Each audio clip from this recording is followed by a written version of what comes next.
So, hello guys, what's up? It's me again, si Mima Alicia nyo at nagbabalik ulit para sa ating panibagong video. So, ang pag-uusapan natin ngayon guys, itong naging pahayag, naging statement po ni Sal Panelo na kung saan bawal daw batikusin itong si Vice President and DepEd Secretary Sara Duterte. So ano daw yung karapatan para daw po siya batikusin dahil ang gusto niya lamang daw ho ay ipaglaban ang demokrasya. So ngayon guys, yan po yung kanyang maanghang at mainit na salita na binitawan dito kay Representative Franz Castro. Kasi itong si Franz Castro, a little bit background lang guys, no? Tinawag po kasi ni Franz Castro na masamang ehemplo daw po itong si Vice President Sara Duterte dahil po sa naging pagsuporta po lalo na po nung pumunta itong si VP Inday doon sa prayer rally, huling prayer rally sa ikapitong pang prayer rally doon sa Pro Kibuloy rally sa Liwasang Bonifacio. So rinig nyo naman ata yung sinabi ni Sara Duterte na sinusuportahan niya itong si Kibuloy kahit alam naman po natin na itong si Kibuloy at alam ko din na aware itong si Vice President Sara Duterte na patong-patong at samot-saring kaso po ang meron kay Kibuloy, especially doon po sa Federal Bureau of Investigation and dito sa bansang Pilipinas. So, sinabi ni Franz Castro na masama siyang ehemplo.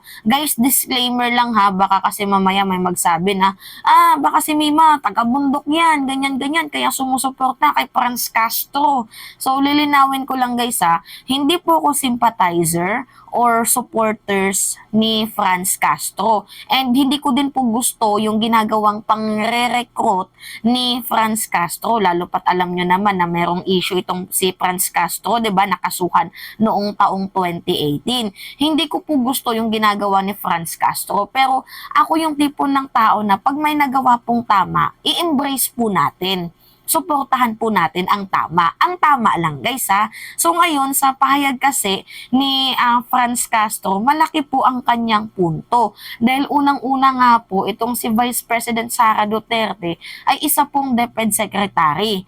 So 'di ba inaalagaan niya yung departamento ng Department of Education wherein meron pong mga mag-aaral na minor de edad na dapat sana siya po yung nag-a-uplift ng proteksyon, suporta sa mga minor de edad, lalo pat na taon nga sa Women's Month, 'di ba, na mga inaabuso, dapat sana pinoprotektahan niya, sinusuportahan niya na wag matakot mag-voice out dahil meron kayong VP, nandito ako, 'di ba? Dapat sana ganun yung ginagawa ni VP Inday, kaso hindi. Na instead na ipagtanggol niya itong karapatan ng mga kababaihan at yung pinakamasaklap nga dito guys, 'di ba, rape victim. Kuno itong si VP Inday, siya na mismo yung nagsabi na rape victim po siya. So nakakalungkot isipin na itong si Inday, rape victim survivor, tapos yung simpatsya niya dito sa allegedly criminal. So yun po yung nakakalungkot dito. At syempre nakakatakot kasi syempre 'di ba, VP siya and DepEd Secretary, tapos yung simpatsya niya doon sa allegedly criminal. So whether you are friends or associated man sa business, dapat neutral sana itong si VP Inday kasi unang-una, survivor siya ng, sabi niya, allegedly, hindi pala allegedly, na-rape talaga daw siya. Hindi daw po alam yun ng tatay niya at ng pamilya niya. So, in-expose niya po yun nung taong 2016 kung saan nagkaroon po ng mainit na controversial itong si former President Duterte dahil sa kanyang dark joke, 'di ba, na kung saan pinagtawanan pa nila ang isang rape victim. So sabi pa nga ni Duterte, dapat mayor muna yung mauna, 'di ba? Ukol ito sa isang kaso ng Australia na nategi doon kuno sa Davao, tapos nag-joke pa si Digong na dapat ang mauna daw muna mayor, 'di ba? Yung maunang gumangbang ba muna mayor ba? So ngayon naging controversial issue 'yun, kaya itong si Sara to the rescue, and inamin niya na siya daw po ay isang rape victim survivor. So ngayon nga guys, rape victim survivor siya, pero bakit ang simpatya niya dito sa allegedly rapist? So yan nga yung kinukundi na ngayon ni Representative Castro, Franz Castro, kasi nga napaka masamang ehemplo po ni VP Inday. Para sa akin nakikita ko naman po yun kasi 'di ba nung time na sumama siya doon sa prayer rally, siya po ay isang elected president. Hindi po elected, caretaker po ng bansa, sorry. Siya po isang caretaker ng bansa dahil nga ang ating presidente nandoon sa ibang bansa. Na instead sana na ayusin niya yung gulo, 'di ba? Na instead sana panatilihin niyang maayos, may kaayusan sa ating bayan, abay pinangunahan niya pa, 'di ba?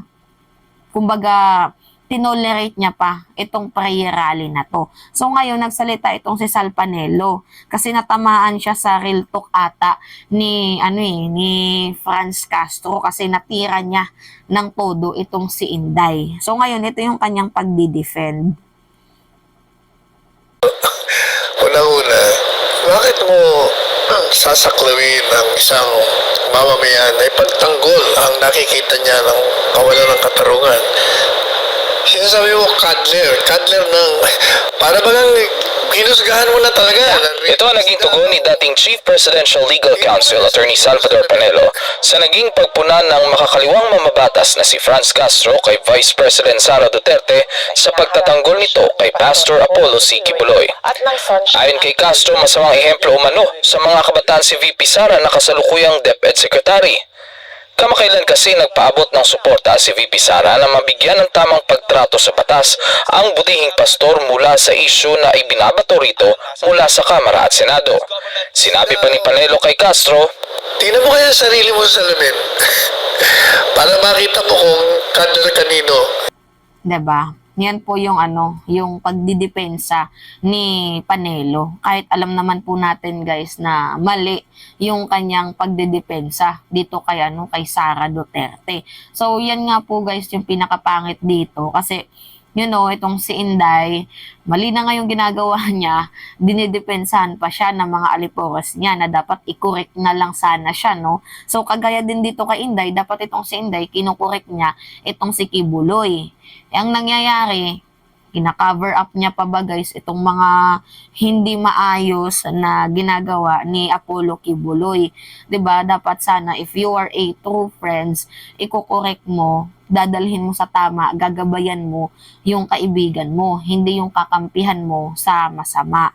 Nagigets nyo ba ako guys? And sa tinutukoy naman nilang due process, binigay na po lahat ng karapatan dito kay Kibuloy. I really don't know kung ano yung tinutukoy nila na kailangan na dumaan sa due process. Kasi in the first place guys, kung hindi dinaan sa due process, itong si Kibuloy, dapat natulad na to kay Dilima, na kulong agad. 'Di ba? Kaso dinaan siya sa due process. Hindi naman siya pinag-iinitan ni President Marcos. Bagkus hinahayaan niya na kumilos ang Senado, ang Kongreso. Wala po yang basbas ng ating presidente. Hindi gaya ng iniisip ng mga Duterteñans na parang kinakalaban sila ng Marcos. Hinahayaan lang po ni President Marcos kung ano yung mga nangyayari diyan na pwedeng itama kasi mayroong mga lapses, 'di ba? So hindi po yan pag-atake sa inyo, bagkus pagtama po ito at hindi po pag-tolerate sa mga maling ginagawa ninyo. So ngayon nga guys, yan po ang binitawang salita ni Panelo. Sa mga hindi po nakakaalam na si Sara Duterte ay rape victim, ipanood ko sa inyo yung video. Ibinunyag ng anak ni Presidential Candidate Rodrigo Duterte na si dating Davao City Mayor Sara Duterte na maging siya ay rape victim. Yan ay sa gitna ng pagbabatiko sa ama tungkol sa naging pahayag nito tungkol sa Australianang ni rape at pinatay sa Davao City noong 1989. Dagdag pa ni Inday Sara, maging kanyang pamilya ay hindi raw niya sinabihan. Hindi nga raw dapat gawing biro ang rape, pero hindi nangangahulugan na hindi na dapat iboto ang kanyang ama. Naniniwala siyang marami pa rin magagawang mabuti ang ama. My parents do not know about it. It was really a long time ago, and immaterial siya sa akin. Nahiya ako magsabi na ganun. Pero kailangan ko kasi sabihin din to explain na ako, ganun din ako, pero I take no offense sa joke niya. Yan. Narinig nyo, 'di ba? Na rape victim survivor pala itong si VP Inday. Pero itong ngayon nakakapagtaka dito, if you are a rape victim survivor, you have, 'di ba, advokasya. You must advocate yung wag matakot, 'di ba? Dapat magkaroon ng advokasya itong si VP Inday na if you are a woman and naka-experience kayo ng traumatizing na ganitong pangyayari, you should speak up. 'Di ba? Yung parang i-value niya yung kahalagahan ng mga kababaihan. The way na ipagtanggol niya na wag kayong matakot, nandito si VP Inday nyo, tutulungan ko kayo. Dapat 'di ba? Binibigyan niya ng courage itong mga kababaihan para magsalita, speak up for themselves. So, ang nangyayari kasi guys, nung nagsalita itong si Inday doon sa prayer rally, huling prayer rally sa Liwasang Bonifacio, ang sabi ni VP Inday, may mga testigo kuno na hindi naman natin malaman ang kanilang mga kredibilidad. 'Di ba? Ganun pa yung kanyang pagsasalita, which is nakakalungkot. If you are a rape victim survivor, so bakit mo tinotolerate, 'di ba, itong ginagawa ng kaibigan mong allegedly rapist? 'Di ba? So yun po yung issue dito, guys. Kaya madaming init na init kay VP Inday kasi nga tinotolerate niya itong hindi magandang ginawa ni Kibuloy. So ngayon dapat ipaano nyo na siya, tawag dito, sabihin nyo na magpakita ka na, i-attend, 'di ba? Umattend ka na kung saan mang hearing man yan para matapos na yung issue. Kaibigan ka namin, huwag kang mag-alala, tutulungan ka namin maitama yung pagkakamali mo. Ganun sana, hindi yung tutulungan nyo siyang dagdagan pa ang kanyang pagkakamali. 'Di ba? So anyway, yun lamang po guys. At it's me again, si Mima Alicia, at nagbabalik ulit para sa ating panibagong video.